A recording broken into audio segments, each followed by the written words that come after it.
Alors le nœud central de la réunion, ça a été l'information du contact avec les cultivateurs et la proposition d'abord d'une action de solidarité vis-à-vis du premier exproprié qui est M. Dopagne. Et là, bon, en faisant le tour de table et en expliquant clairement ce qui se faisait, on sentait qu'il y avait bon, un encouragement clair parmi les fermiers et qu'ils étaient décidés à bouger d'ici peu, en attendant que bon, les contacts se continuent encore. Alors le troisième point, ça a été la préparation aux manifestations et un certain nombre de choses pratiques à faire. Donc pour aujourd'hui, l'organisation de la journée, ce sera principalement le contact avec les cultivateurs qui continue. Donc il faut qu'on constitue certainement 2 ou 3 équipes aujourd'hui pour finir Bourdon, Noiseux et pour commencer Frontville. Ce qui est à faire aussi, qui apparaissait urgent hier soir, c'était de penser l'animation au niveau de marche. Bon, on semblait qu'il y avait très peu de contacts pris jusque maintenant et il faudrait que le groupe ici se charge de chercher certaines formules de contact et de sensibilisation, quoi.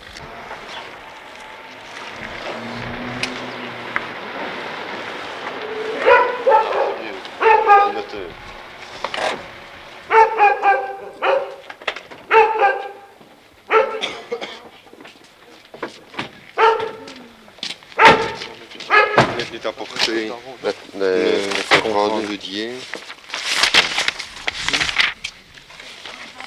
Qu'est-ce que vous pensez de tout ce problème des expropriations, problème de l'implantation de la base militaire dans la région? C'est un problème qui est assez sérieux pour tous les fermiers. Ils vont perdre leur gagne-pain et il y en a qui auront très difficile de se reclasser. Ça fait combien de fermiers en tout qui sont concernés par la chose? Il y en a 67. Qu'est-ce que c'est comme genre d'agriculture? C'est de l'élevage? C'est de l'élevage, Oui, de l'élevage. Principalement de l'élevage. Ce sont des terres pauvres ou quoi? Non, c'est un sol qui est assez changeant comme ça, n'est-ce pas? Mais c'est un sol qui convient très bien pour l'élevage quand même, hein. Ce sont des fermes qui savent tenir 2-3 bêtes à l'hectare quand même, comme dans le bon pays. C'est tout à fait la même chose. Dans l'ensemble, ce sont des agriculteurs jeunes qui n'ont pas envie de partir? Ici, on fait du bétail maigre, si vous voulez. On ne parvient pas à faire de l'engraissement, mais on parvient à faire du bon bétail maigre. En fait. Elles sont aussi valables, elles rapportent autant que dans d'autres coins. Hein. C'est ça. Dans l'ensemble, ce sont des agriculteurs qui ont envie de rester ici, ils n'ont pas envie d'être expropriés. Non, nous n'avons pas envie d'être expropriés. Et nous sommes ici, nous deux, qui faisons en commun. Et si on exproprie, si le camp militaire vient, ben nous ne saurons pas prendre de l'extension. Enfin. C'est un peu la mort de l'agriculture, oui. Nous serons à l'étroit, alors.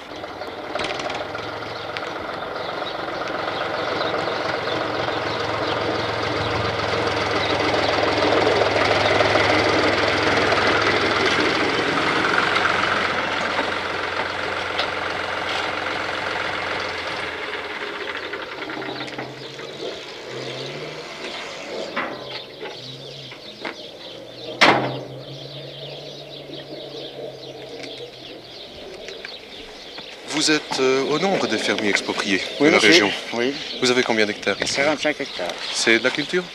Non, tout prairie. Alors, on vous exproprie entièrement? Non, on m'exproprie 9 hectares sur 45. Au fond, ça ne fait pas beaucoup de différence pour vous, ce qui se passe. C'est beaucoup parce que j'ai mon fils qui a fait ses études à Casbourg. Et qui voudrait reprendre la ferme? Et qui voudrait reprendre la ferme. Maintenant, nous sommes nous deux pour travailler.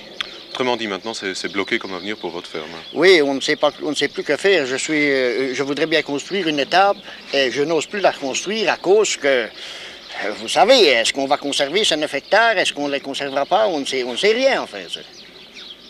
Et on voudrait bien les conserver, puisque c'est qu'on est là-dedans, c'est notre métier, voyez-vous. 35 hectares pour 2 hommes, ce n'est plus assez. Le minimum, c'est déjà 45-50 hectares. Et quand on en reprend encore, ben vous voyez, on est restreint, en fait.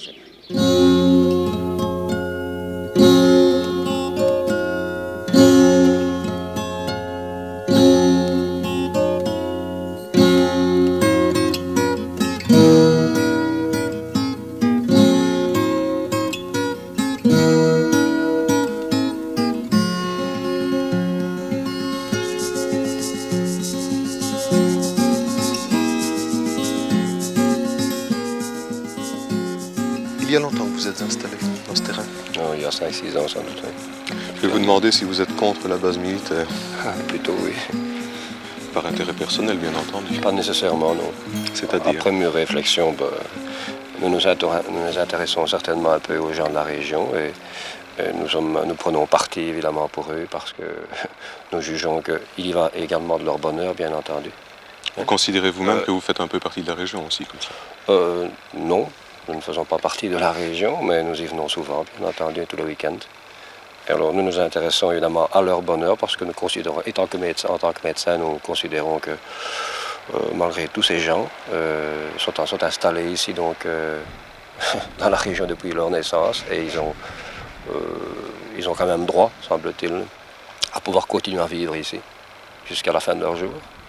Hein, il y a dans cette région des fermiers, il y a des gens comme M. André ici qui sont des gens donc, de la région depuis toujours. Et je ne crois pas qu'ils voient de gaieté de cœur cette histoire. Vous êtes un vieil habitant de Fronville, M. André? Oh oui, il y a certainement déjà 22 années que nous habitons à Fronville avec mon épouse. Qu'est-ce que c'est comme village? C'est un village d'agriculteurs, un village de vacanciers, beaucoup? De vacanciers, beaucoup, n'est-ce pas? Parce qu'il se trouve terriblement beaucoup de caravanes et de chalets. Et c'est vraiment très touristique.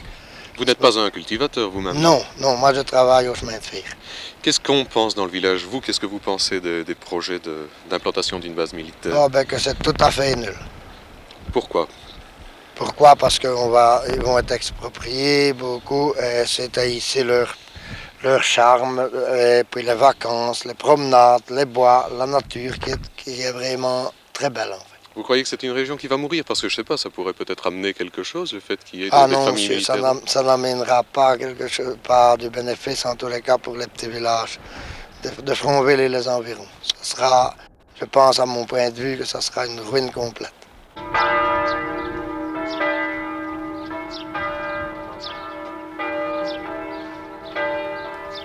Lanza del Vasto, le pacifiste, le patriarche de Muneau, est venu à Noiseux la semaine dernière parler du camp du Larzac dans l'Écosse en France, un cas tout compte fait assez semblable à celui de la région de Marche.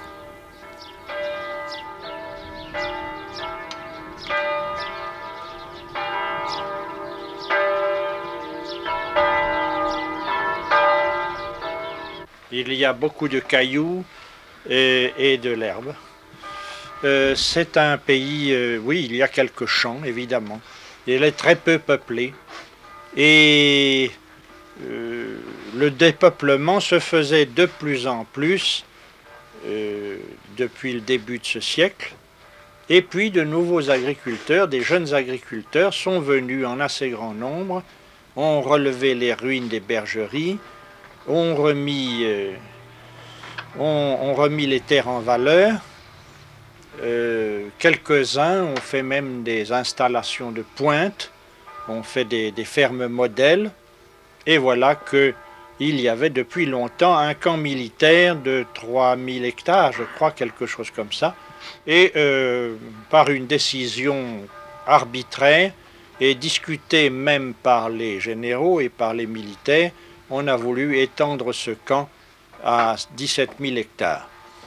Pourquoi précisément cette opposition radicale à l'implantation d'une base militaire dans la région?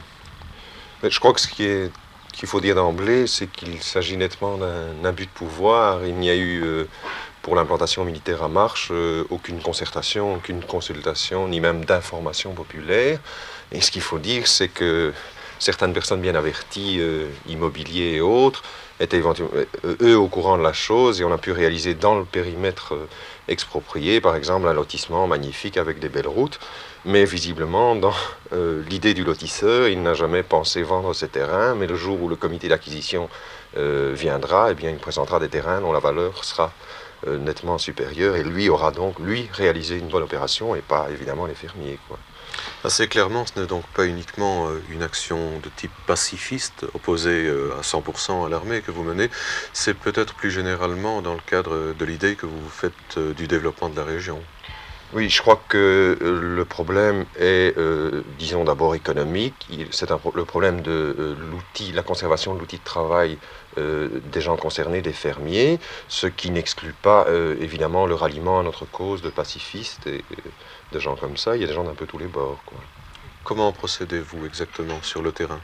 Bon, notre propos est donc, comme je disais tout à l'heure, d'aller directement concerner, consulter les gens, d'abord les fermiers parce que ce sont les gens prioritaires, les 67 fermiers expropriés. Alors on leur a proposé une procédure assez simple qui est un engagement écrit qui deviendra effectif lorsque nous aurions 50 signatures sur les 67 possibles. Engagement écrit de se réunir et d'examiner ensemble les solutions à apporter au problème. Évidemment, ce n'est pas toujours très facile parce qu'il y a des problèmes d'individualité, de voisinage. Et ce qu'il faut dire aussi, les fermiers ont parfois des difficultés à dénoncer les positions parfois assez molles de leur organisation agricole. Ne croyez-vous cependant pas que c'était peut-être une chance économique pour la région Nord-Luxembourg, Sud-Namurois? Je crois que la vocation de la région est d'abord agricole et touristique. Et dans cette optique, je ne vois pas très bien ce que l'armée peut apporter d'intéressant. Si on s'en réfère d'ailleurs à ce que la région flamande a fait pour le même problème, la brigade flamande d'Allemagne va s'implanter à Bourg-Léopold avec, je suppose, des aménagements au casernement existants. Et je crois qu'on pourrait faire la même chose ici, à Elsenborn ou à Arlon. Il y a des terrains qui ont, disons, une destination militaire pour autant que ça présente un intérêt. Et qu'ici à Marche, on se trouve visiblement devant une région agricole et touristique.